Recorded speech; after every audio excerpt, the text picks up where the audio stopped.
Welcome to the Sajax Too Cool Show, here with another video for you. Before I go on, can you please do me a favor and like and subscribe to the channel if you haven't already. So this video is going to be about the false religion of wokeness, but we're going to change that up a little bit, and we're not going to talk about any false religions of wokeness because there's really no such thing. Actually, I would classify that as fake news. Instead, this is going to be called the false religion of white supremacy. That's what we're going to discuss in this video. However, I will be discussing the text within this article written and edited by Josh Christensen from the Yahoo News, just to give him credit where credit is due. So without further ado, let's move on to the video. The Sajax Too Cool Show. Alright, this article is called The False Religion of Wokeness, but as I mentioned, there's no such thing. They're making a talking point that is from nothing, honestly. But there is something that is definitely a fact and something that we must discuss out in the open, and that is the false religion of white supremacy. You see, we definitely are dealing with that on a human level, not just in America, but across the world. So it's become commonplace to argue that white supremacy has all the trappings, if not the markings, of a new religion. Isn't that the truth? Well, before I continue, let me read it the way the actual article goes. And from this point on, I'm going to be reading it exactly the way the article goes. However, make it known that I'm declaring and stating for the record that this is all about the false religion of white supremacy, not of wokeness. Wokeness is a term that has been used in Black America for years now.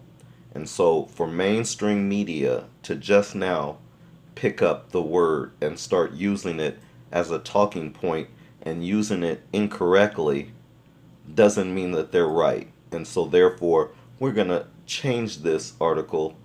We're going to change this talking point to the false religion of white supremacy, even though they've written it as the false religion of wokeness. So it reads, it's become commonplace to argue that wokeness has all the trappings, if not the markings, of a new religion. Woke Racism, How a New Religion Has Betrayed Black America by John McWhorter, Portfolio, $28. The argument is persuasive. In its language and practices, wokeness imitates some of the common aspects of religions. It has myths that America's true founding was in 1619, and beliefs that systemic racism permeates every aspect of America's institutions that believers take on faith. It has clerics who speak ex cathedra, and it promises transcendence in taking up arms against white supremacy and its effects. The righteous may participate in the defining struggle of our time. Thus argues John McWhorter, a professor of linguistics at Columbia and himself a black man, in his new book, Woke Racism, How a New Religion Has Betrayed Black America.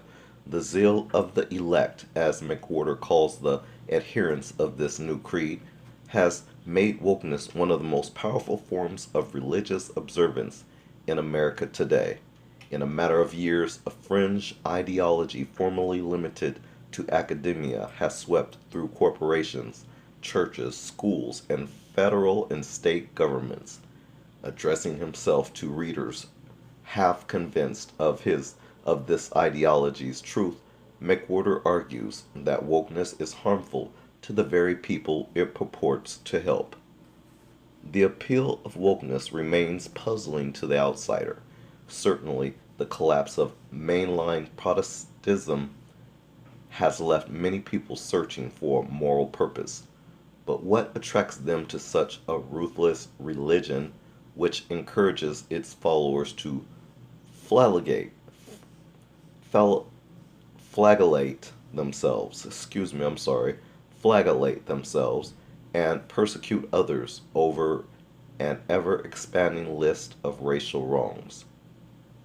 Strangely, McWhorter says wokeness seems to soothe people's consciences. This is due partly to its emphasis on the truth of one's personal experience. Adopting a thesis from American philosopher Richard Rorty, McWhorter argues a triumph of the 1960s counterculture transformed the left from a reformist enterprise into a cultural one, whereas the old left saw the American system as partially flawed and in need of reform. The new left wanted to abandon the American project entirely in favor of new cultural norms. The transformation destroyed trust in the American system and placed self expression at the center of the left's politics. In the same way, McWhorter argues, wokeness testifies that personal experiences of racism are proof that the system is beyond reform. 60 years after the Civil Rights Movement, racism, according to the woke, is the defining experience of American life. More alarming than the content of woke beliefs, however, is how quickly they have been adopted by millions of Americans. Many have done so insincerely, out of fear or desire to get along. One core tenet of wokeness is that a rejection of wokeness is itself evidence of racism. As McWhorter writes, quote, the implication is that if you don't think racism is the culprit, then you are a racist, unquote. The cost of paying lip service to a seemingly well-intentioned ideology is low, while the cost of criticizing it can be high. People have lost their jobs and reputations over spurious accusations of racism. On a more personal level, wokeness flatters the moral vanity of those who profess it. It gives liberals a good paternal feeling of having cared for marginalized, quote, people of color, unquote, whereas that should read black people, honestly. We're going to just remove these terms like people of color because actually this is more so involving black people. We should be precise on what we're talking about. But let me continue. Without requiring them to do anything other than mouth the correct platitudes. The problem, McWhorter argues, is that wokeness is actively hurting black Americans. In an effort to reduce racial disparities, for instance, schools have become hesitant to suspend and expel black boys for violent and destructive behavior, creating a chaotic learning environment that leaves them and their peers undereducated. In colleges, the movement away from merit-based admissions has taught black students that, in a reversal of Martin Luther King Jr.'s famous formula, the color of their skin matters more than the content of their character. Worst of all, according to McWhorter, is that anti-racism flattens the complexity and beauty of black life into a tawdry tale of victimization at the hands of a, quote, white supremacist, unquote, society. In this worldview, black people are defined by, quote, what someone does to you rather than what you like to do, unquote. You know, I'm going to stop right there and just give my opinion on just what I read. You know, it's very insulting to intelligent black people who are actually experiencing white supremacy in this country of ours that our ancestors actually built. It's insulting to tell us that things have nothing to do with racism when everything has to do with race in this country.